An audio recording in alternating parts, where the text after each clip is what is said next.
everyone, this is Crystal with Sweet Life Plans. Thanks for joining me for another budget weekly video. I will be posting these every week, usually like on Thursday or Friday, as soon as I can. And I'm going to be going over the whole picture. To do a budget, you basically need to make a list, like get all of your bills together, just put them all out on your table. If you've never done a budget before, you want to put them all out, highlight, the day that they're due, and maybe highlight or circle the amount that's due, okay? What I do is I do this every single week and have been doing this for years. I've paid off our mortgage, so you won't ever see rent or mortgage on my list. And this is what I hope that, I could help you do also, because it's such a relief not having to worry about that monthly payment. And the fact of, being an oil field family, being dependent on the oil field, there's times where it's really good, there's times where it's really bad. So, we definitely have learned to save no matter what, wherever you can, save for a rainy day. Like they used to always say, we need to listen to that and do it. Make a list of all of, like I said, the dates and whatever your bills are. You're gonna start out with, if your monthly income is always the same no matter what, between you and your husband or you by yourself, the budget is so much easier to do. But it is kind of hard at first to know how to split up your bills. So I'm gonna do I guess what everybody else in the world probably does, except people who don't have the same kind of income. I had looked it up, and the BLS statistics say that there's an average full-time wage and salary of about $1,000 a week. So $1,000 a week, if it's just one person, that would be $4,000 a month. If that's two, then that would be $8,000, right? So if there is two of y'all, you would start out with the $8,000. Right? That sounds like a lot, but a lot of times you think about it and you're like, man, where did all my money go? I don't even know how I spent all that money. There's no way I get paid that much, but you calculate it out and you're like, whoa, okay, I do get paid that. Or we do. Okay, so if you start out with $8,000, then you would just go down the line and start subtracting. And just real quick, I want to actually read this to you real quick. It's in 1 Timothy chapter 6, verse 9. It says, "But people who long to be rich fall into temptation and are trapped by many foolish and harmful desires that plunge them into ruin and destruction. For the love of money is the root of all kinds of evil, and some people craving money have wandered from the true faith and pierced themselves with many sorrows." If you think about that, when we hold our money just to ourselves, we wind up being greedy and a lot of times want more and more and more of it. And money is a tool. It's not something to rule your life with. Okay, so I definitely just wanted to share that with you. So in that, I definitely want to encourage you to, of course, do your tithe first. If you have $8,000, 10% of that is only $800. So you would subtract that.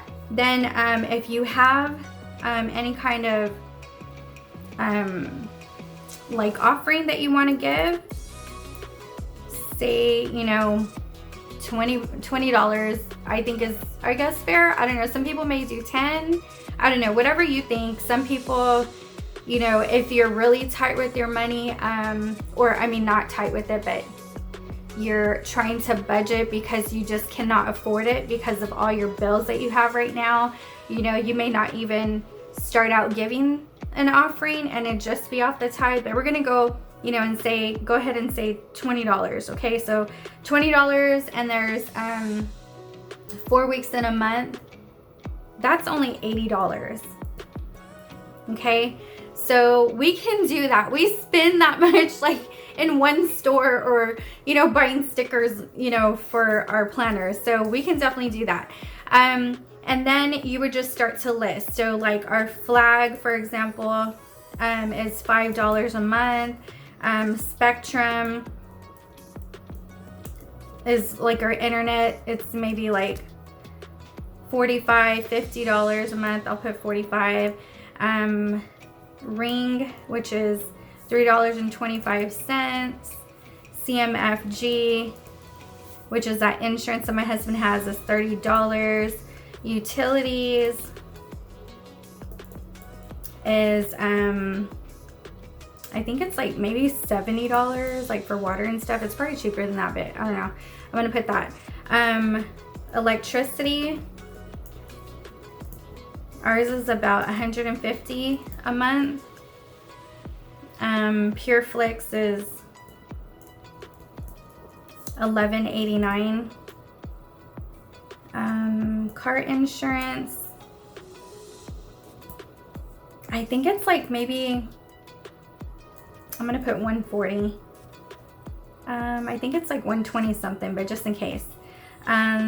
We have Vivint, I don't know, I think it's like 65, something like that. And then my cell phone, or our cell phones, it's like 185, maybe cheaper. It's probably cheaper, but just in case. And then we have Pacific Life, which is another insurance. I'm gonna put like 100. And then we have, we do still, like, my thing is my husband is away a lot of the times and I do not want to run into any vehicle issues. So I do have a newer vehicle, and we'll just say, I guess an average, I think is about 500. Mine's a little bit more, but I'm just gonna put 500 because I think that's like the usual. So this is what you would do. You would start with your income, right? The income that you get, and you would subtract every single bill that you have, and whatever that comes out with at the end, your total. Then don't get all happy there, because after that, then you have to remember your groceries, your spending money, you know, that we love to buy all our stickers and planners and all kinds of things with, cute decorations, like whatever you want to put. You would subtract that amount. Also, you know, you want to like budget for things that may just pop up. A lot of times, like, how did we know Heather Kell was going to come out with another sticker book, right? So you want to definitely put a miscellaneous, or like somebody's birthday pops up or like something like that. You just want to have a little bit extra money there.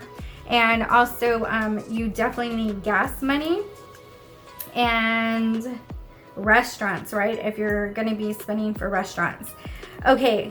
And then, okay, you definitely want to, of course, if you do have any kind of debt, it would go in here somewhere first before you even get to this part. But this will show you, like, if your income really does even cover like your expenses. If it does not cover your expenses, then that means you need to start choosing what you can crack down on and where you can save money. So like, you know, if you don't have enough here, you're not going to have enough down here. So like, for example, your electricity, you may want to check around and see if there's better rates, you know, at a different electricity company. We have PureFlix for $11.89. That is not, it's not like, well, it's like Netflix, but it's PureFlix. So they don't have any cussing or anything like that. And you get like all these different, you know, movies and stuff that you can watch on there too. But like, we hardly ever watch TV. So that's definitely one that we got. And then, like I said, it's under $12 a month.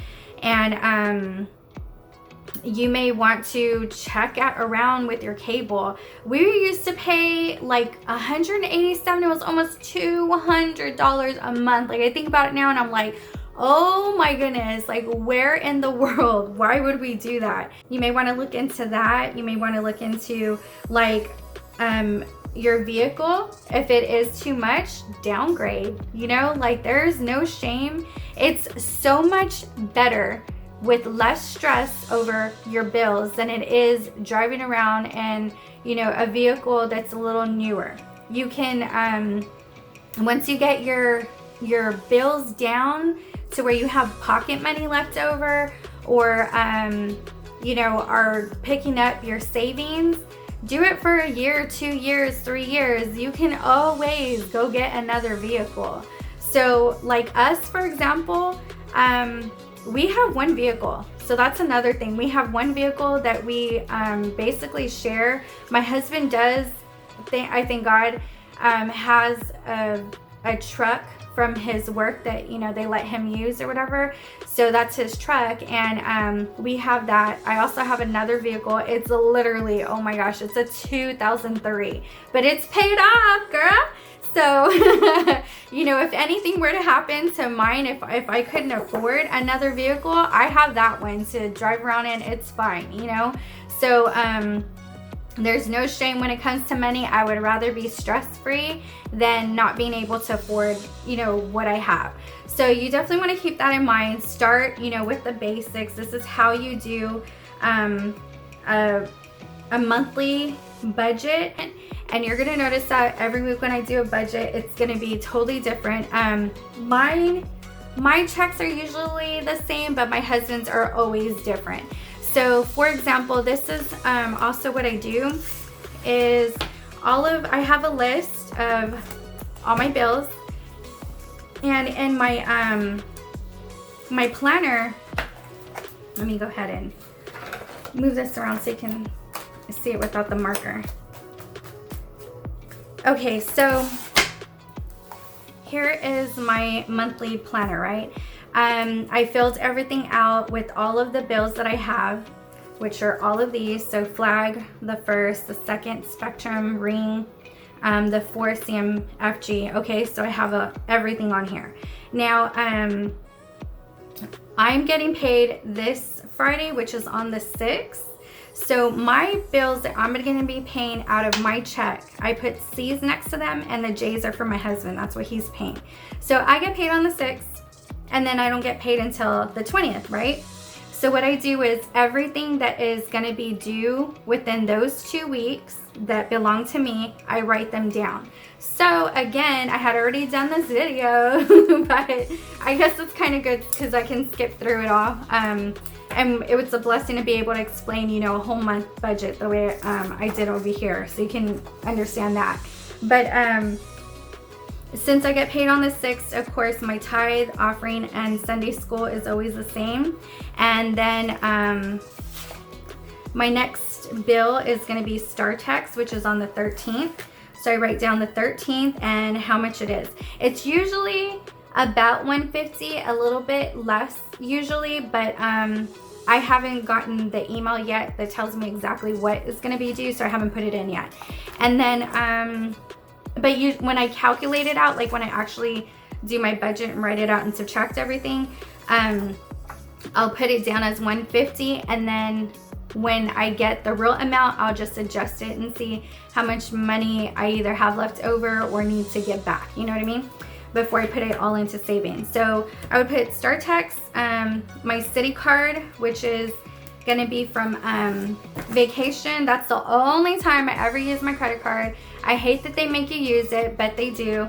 And I believe it was for the our resort stay, so that's gonna be on there. And throughout the year, I literally throughout the year save. I have a separate savings account that I put that money towards. So all I'm gonna have to do is switch that money over. It's not gonna be considered to me as income. I'm just moving it over to pay for that. So that's already paid for, whatever amount that is. It doesn't, you know, it doesn't really come from this check. And then my gas is, I always put that down. Okay, so again, Citi card, no, that one's my husband's. Yeah, so that's all of my bills that I have to pay out of these 2 weeks, okay? So after that, of course, we need money for gas, which is $50. Groceries is $200. I kind of bumped it up because I've noticed like things are going, like prices are going up. And I still kind of don't mind. Like I was paying $150 before, but I would rather pay a little bit extra also. I think it's like $10 for them to bring you, like for delivery. And then it's like another, I think $5 or something like as a tip. So that's fine. I'd rather somebody else do it and save me the time. I mean, if I couldn't afford it though, I would definitely go to the store, and they still have like curbside. So that's free. You can just get that. In some stores, you do have to do it like a couple days before so that it'll be free. Sometimes they charge $10, and like I said, sometimes it's free. Like I think at Walmart it's free, and at H-E-B they do charge. So, you know, depending on what I need is where I get my stuff from. But it's usually H-E-B that I use down here. So for groceries, I put $200. For restaurants, I put down $150. And I'm giving myself spending money, so I put $150 down for that. Usually, I mean, I don't really spend that much money all the time. Sometimes I may even go over it though. I don't think this week I'll be spending a lot of money, but like for example, like I said, you know, there may be a sticker release that pops out of nowhere or something, and if I needed to, like say there was an event this weekend that I'm going to, that I had this money saved that I wanted to set aside for, but I didn't realize I was gonna need another, you know, $30 or whatever to buy the new sticker book. So what I would do is, if I needed to add 30 and make this 180, then I would have to take out of my restaurant money, y'all. What? So I would take out $30, so I would only have 120. That means if I have to cook from home, well then that's what I have to do to stick to my budget. And that's one thing, is let this be your goal, to stick to your budget, because the most important thing is knowing that all your bills are paid, and not having to stress over, where am I gonna get the money to pay for this stuff? I've been there, done that, and I know what I'm telling you. Stick to your budget. When you start noticing how much money you have in your savings account, you're gonna look at this after doing your budget like, whoa, okay, this is how much money I have left over that I can add to my savings, and look at how much more money I'm gonna have in my savings, you know? So just always, you know, review your transactions and make sure and see if things have been cleared, because like I've said before, there have been times where I had a friend who had a mortgage with Wells Fargo. I don't know if this has happened to anybody, if y'all have Wells Fargo, but man, I was so upset when I heard this. They had it set up where it was automatically taking out their mortgage, right, every single week. Well, all of a sudden, out of nowhere, like this was like years that they had been with Wells Fargo. All of a sudden, out of nowhere, Wells Fargo wasn't taking their money out, and they didn't know. They had it set up, right, for years, and it was just like, you take it for granted that they're taking this money out. So that's what they were used to. Well, then all of a sudden, y'all, this is like the worst thing ever. All of a sudden, Wells Fargo calls and they foreclosed on their house because they weren't paying it monthly. And it was, the money was there, but it wasn't being taken out every week. So, or every month. And that was their fault, but still they didn't get the money, and they were, you know, behind. So the bank wasn't getting their money, so they fell behind, and they couldn't even pay it, you know, if they wanted to after that. It was already foreclosed. So yeah, horrible story, but something that I wanted to definitely share. View this again if you need help or want to show somebody else. I would definitely love the support if you would comment, like, subscribe, hit that that little bell so that you can get notifications whenever I do a new video.